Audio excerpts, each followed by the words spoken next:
तर सर्वांना श्री स्वामी समर्थ आणि प्लीज व्हिडिओ शेवटपर्यंत बघा. आणि आज बऱ्याच दिवसानंतर चिकन बिर्याणी किंवा चिकनचा रस्सा दोन्ही रेसिपी तुम्हाला दाखवणार आहे. तर कसे आहात तुम्ही सगळे? चांगलेच असाल अशी अपेक्षा करते. आणि हे बघा, आता बिर्याणी करण्यासाठी आपल्याला कांदा जास्त लागतो. कांदा मी 2 ते 3 कांदे घेतले आहेत अर्धा किलो चिकनला.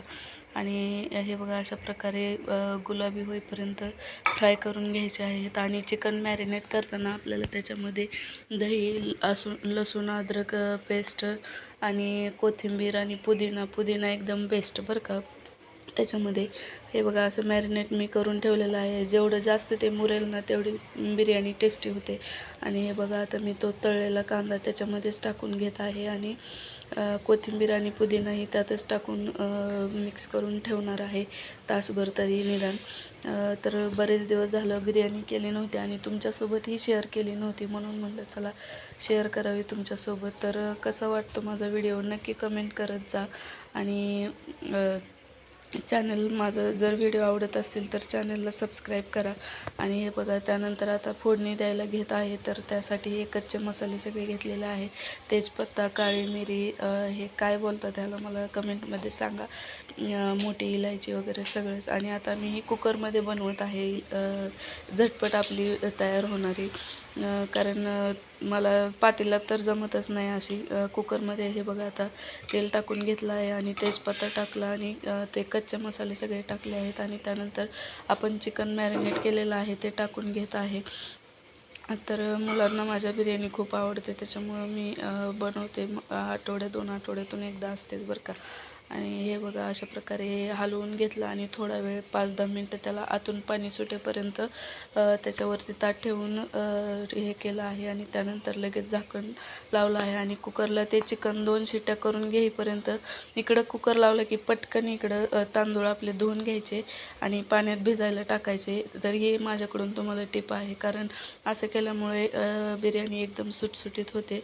आणि हे बघा, आपलं चिकन शिजलेलं आहे आणि मी याच्यातलं पाणीही काढून टाकलेलं आहे. तर आता आपल्याला याच्यामध्ये मी भाजीला याच्यातूनच काढलं होतं थोडंसं. आणि आता याच्यामध्ये काळा मसाला आपला आणि चिकन बिर्याणी मसाला टाकला आहे. आणि ह्याला काही वेगळं करावं लागत नाही. थोडंसं म्हणजे झटपट तयार होतं आणि टेस्ट पण एवढी भारी लागते ना. तुम्ही नक्की ट्राय करून बघा आणि मला कमेंटमध्ये सांगा कशी झाली आहे. आणि हे बघा, लगेच मग तांदूळ टाकून घेतले. आणि आपल्याला लागतं तेवढं थोडंसं पाणी म्हणजे बरोबरच घालायचं बरं का, कारण जास्त पाणी नाही घालायचं, कारण आपल्याला एकदम सुटसुटीत करायची आहे बिर्याणी. तर आणि वरून थोडंसं तूप टाकायचं, त्याच्यामुळे टेस्ट छान येते. तर आता हे बघा झालं आहे. तर आता मी कुकर लावून घेते. आणि इकडं मग लगेच रस्सा, मिस्टरांना रस्सा आणि भाकरी लागतेच. बिर्याणी करा तुम्ही नाही तर काय करा.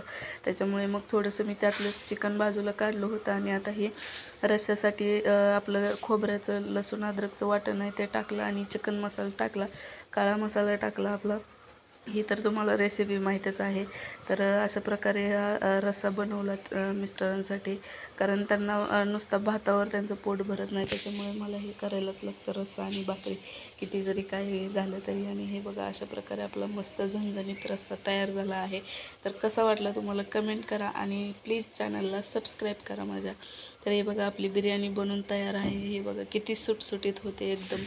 आणि मला बासमतीचा म्हणजे भात आवडतच नाही, राईस, त्याच्यामुळे आम्ही हा कोलमचा तांदूळ वापरतो. आणि तुम्ही एकदा नक्कीच कोलमच्या तांदळाची ट्राय करा.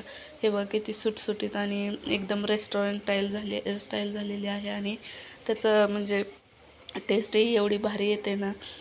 नक्की ट्राय करून बघा तुम्ही. तर चला, बाय.